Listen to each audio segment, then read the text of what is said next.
Ladies and gentlemen, welcome back to the Player Zone YouTube channel.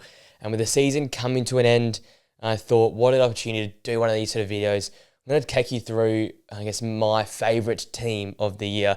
Don't have to be the best performers, don't have to be the most improved or underperforming. It's just purely 11 players which I've loved watching this season, having the impact massive or just on the small scale through big moments. I feel like these players have been 11 which I've adored watching. A lot from the Bundesliga. Just a prior warning, there's a lot in the Bundesliga. It's one of the most exciting leagues, so I've got a fair few Bundesliga players in there as well. But just a bit of a subjective video as the season's coming to an end.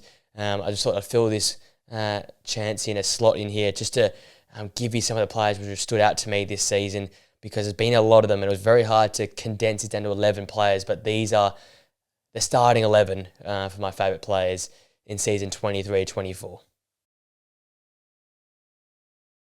Alrighty, we'll start in goal, and that is, I think, a bit of an obvious one for most people. Andre Lunin, what a season. What a just career path this has been. We all know the whole story. The third keeper, Kepa, comes in to be number one. Injured, dropped. Andre Lunin jumps into the fray. We know he did it against Man City, but he's been resilient and incredible all season. 30 appearances, 12 clean sheets in all competitions. The 10 clean sheets in 20 La Liga appearances, so every second game a clean sheet. Massive save after massive save, 80% save percentage. And if you can stay with me here, the stat, he's a plus 0.25 differential between expected goals versus actual goals conceded. So he's kept out more goals than is expected. That just goes to show how much of a crazy keeper he's been. One of those great keepers that makes great reactionary saves, covers his goal very well, and it's funny enough, he almost reminds you of Thibaut Courtois, the way he moves around that goal. He makes himself big. Even recently, midweek versus Bayern in the Champions League, some massive saves to hold Real Madrid in that game there when Bayern are coming in the counter-attack. I look back to the El Clasico as well, some big saves in that game as well. And he's just been a massive figure for this side, especially obviously that penalty shootout versus Manchester City and the whole game itself, where he was fantastic in that second leg there. He's continued to show us that he isn't just a third keeper. He's got the ability to be number one in many teams. Be interested to see what happens next season with Thibaut Courtois coming back. How do they balance the game between these two players, or does Andre Lunin look to go elsewhere? Because he's definitely number one with his ability to kick the ball at the net. He's a shot stopper number one, but still very capable with the ball at his feet as well. A real modern keeper, and one of the great field stories of the season, the way he's could have come through and taken that number one spot.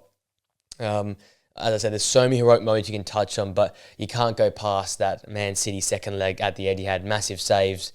I think it was 10 or 12 in that game then. Obviously, the penalty shootout saves as well. He's got some ridiculous save stats from penalties as well, which is ridiculous. Just an absolutely fantastic player. And the story in itself is one of the reasons why he's one of my favourites for me. But he will smack bang in goal in my favourite 11 for 23-24 season. We come to the left back now, and if you listen to the podcast, especially the Thursday episodes, you know all about this guy and my bit of a bromance from. It's Maximilian Mittelstadt at left back. A fantastic season for Stuttgart. Obviously, Stuttgart pushing for second in the Bundesliga, coming off a relegation playoff last season. So their whole trajectory in itself has been ridiculous. But Maximilian Mittelstadt's been a key figure for the Stuttgart side, up and down the left-hand flank, one of the more progressive fullbacks in the Bundesliga outside of the obvious two, being Grimaldo and Frimpong. But this guy does some great work both directions. Really good going forward. Somehow only managed 2 goals and 4 assists, but his chance creation is fantastic. Averages a 7.26 match rating, so one of the more higher match ratings amongst fullbacks in the world.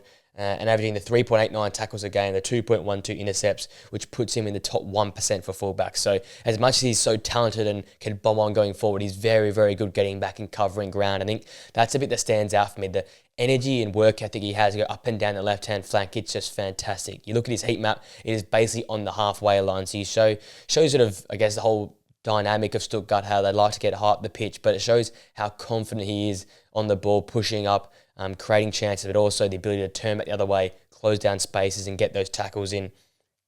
He averages the 5.2 successful passes and 3.22 progressive carries and the 1.5 successful take-ons per 90 minutes. Puts him up there amongst the top 10 to 20% amongst fullbacks as well. So it's been a pivotal figure for Stuttgart this season. I just personally love the work he's done in terms of the attacking output and the constant relentless running he does. It has stood out to me when watching Stuttgart games, and they're a very fashionable team to watch at the moment, Stuttgart, and he's a big key factor for that. So as such, I had to give him this team here.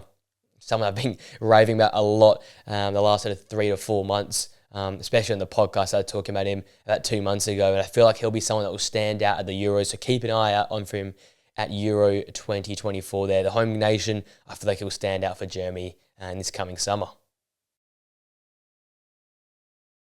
That brings us to my first centre-back, and maybe it's a little bit reactionary, but Antonio Rudiger for me has been fantastic this season. Probably number one due to being available. With David Alaba, Eder Militao out, Nacho getting on a bit, he has to be rested in some games. It has been Antonio Rudiger himself at the back for most of the season. We've seen Tchouaméni drop into centre-half, Camavinga play left-back at periods, converting Lucas Vazquez to a fullback as well. So Real Madrid have had a very versatile back line, but the fact they have been so resilient in the league, clean sheet upon clean sheet, I think only conceding the 20-odd goals in the league, it's just been fantastic, and he's been a key feature of that.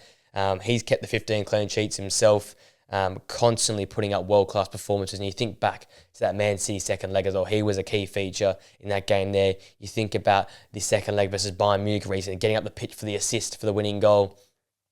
And even the first leg there, denying Harry Kane many open opportunities from open play. So just been a fantastic centre-back, a resilient centre-back that's been there all season for Real Madrid. Really sort of struggled last season to get his footing, but this season's hit the ground running and looks like that centre-back which won the Champions League with Chelsea just a few years ago.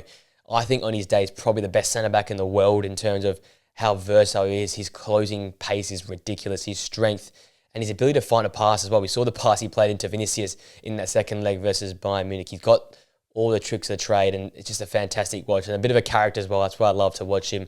So he's my first centre-back for my favourite team in season 23-24.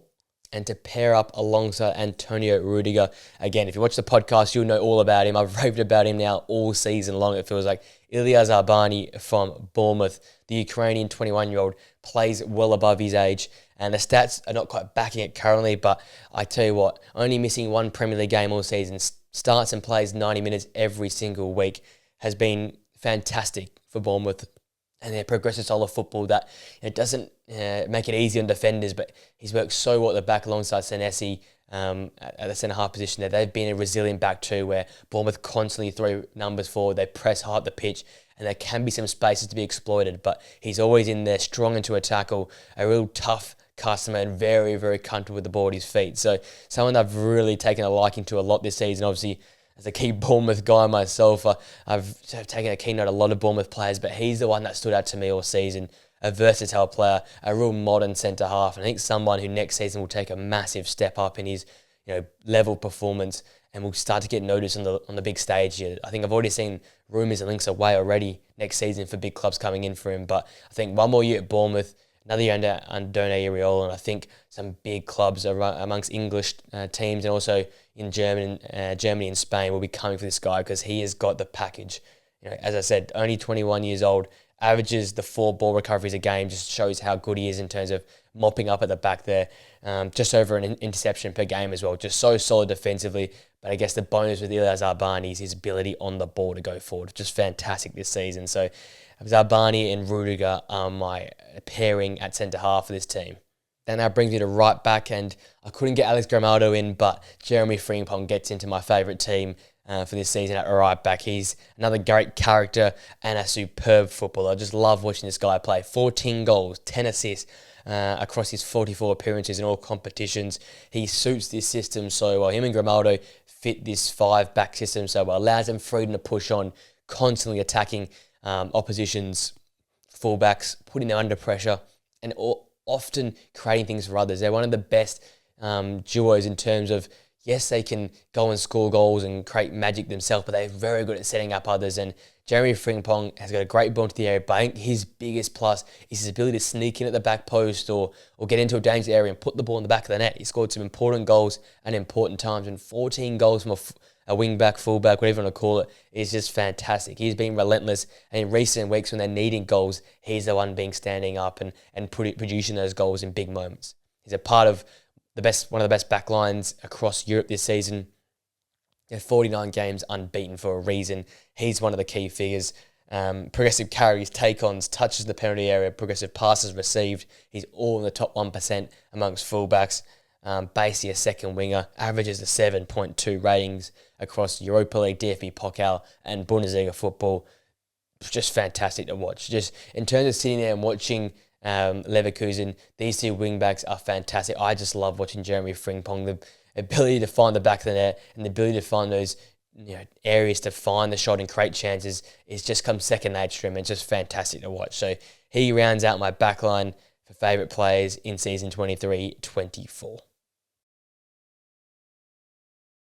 Alrighty, it comes to midfield now, and this formation's a bit all over the place, but I had to fit as many players as I liked in this team as possible. Continue the Leverkusen trend. I've got Robert Andrich in midfield here.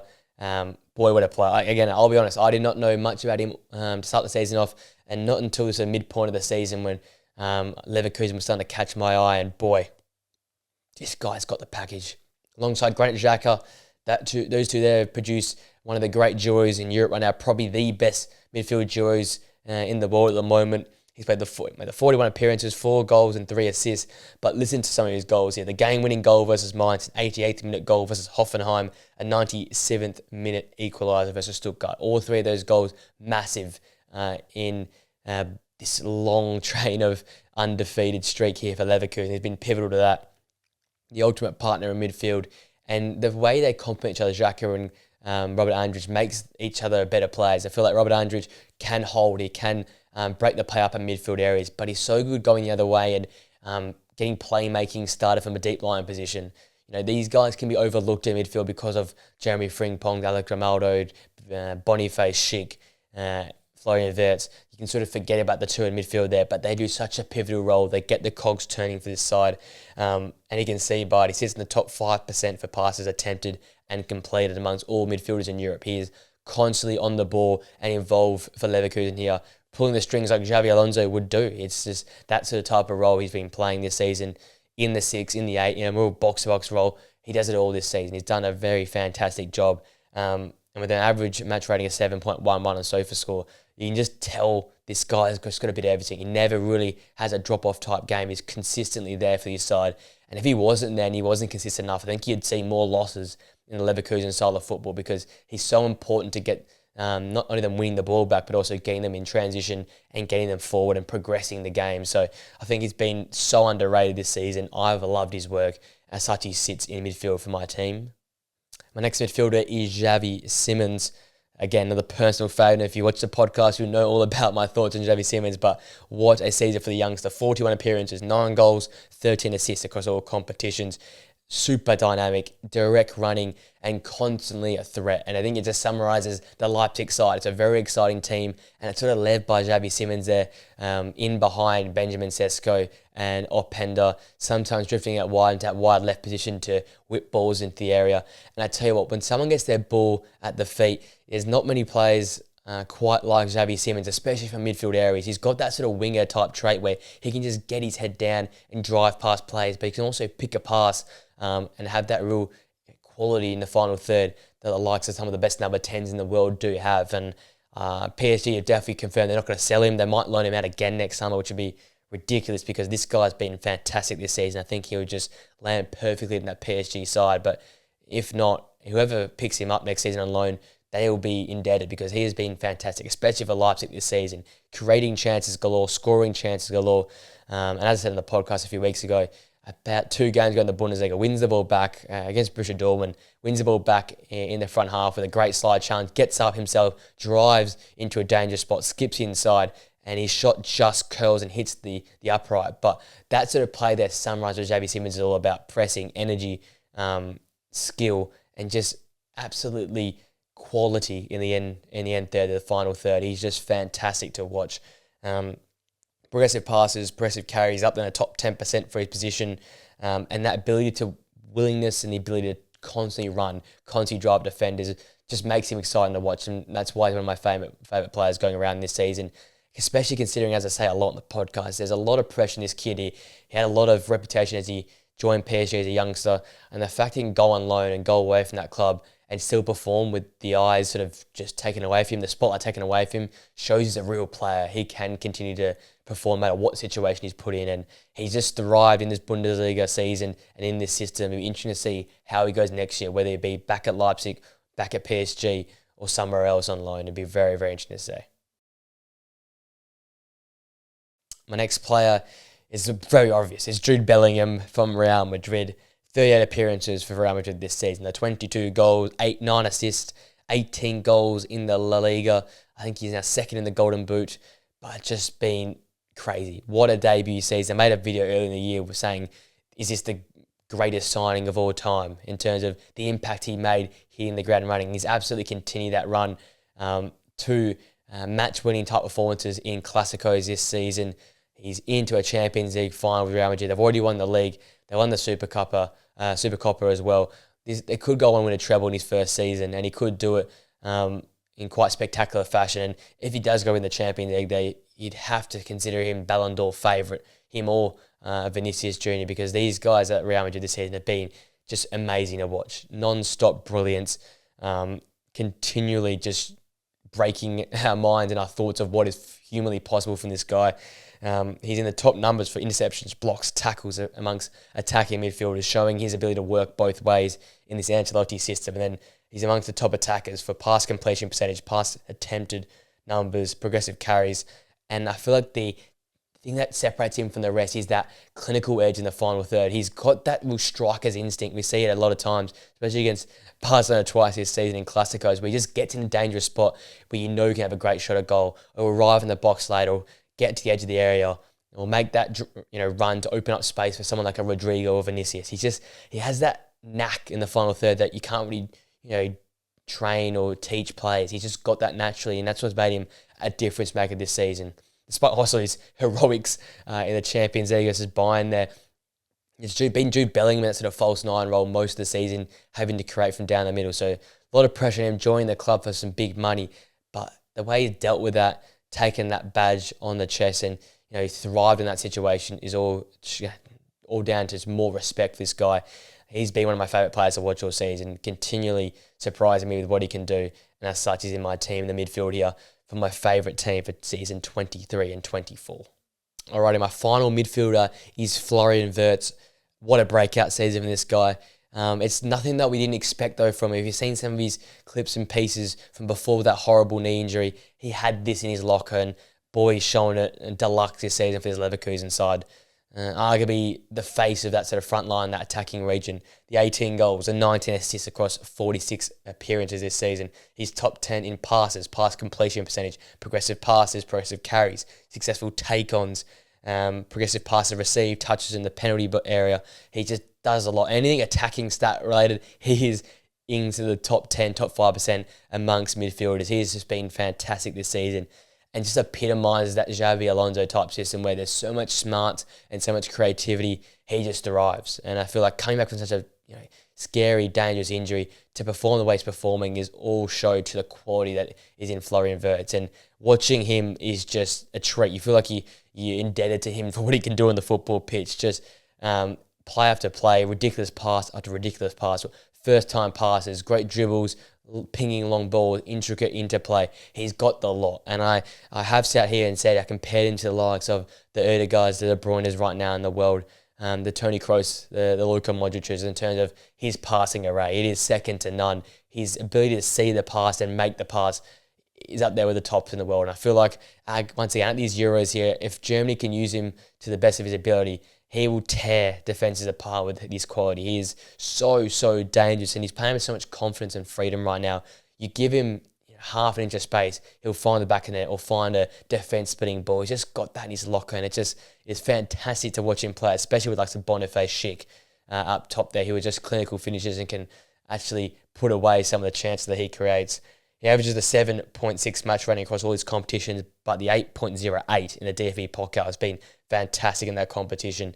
He's truly a wizard. He's truly a mastermind, and just epitomises what it means to be an attacking midfielder in many regards. And another key figure, another key face in this Leverkusen unbeaten run, and continues to just have great performance after great performance. There's been no drop-off in Florian Wirtz's performance this season. And when he comes off the bench, he makes an impact. a real X factor player right now, and a player I think that has to be put up in there in the conversation amongst the best attacking midfielders in the world right now. Alrighty, that brings me to my two forwards now.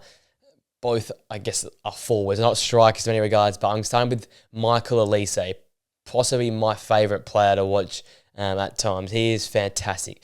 Only the 17 Premier League appearances, but the 9 goals and the 4 assists in only the 12 starts. He's outperforming his XG by 5 goals, showing some of the screamers he's scored this season. His link up with Eze and now currently Mateta has been fantastic to watch.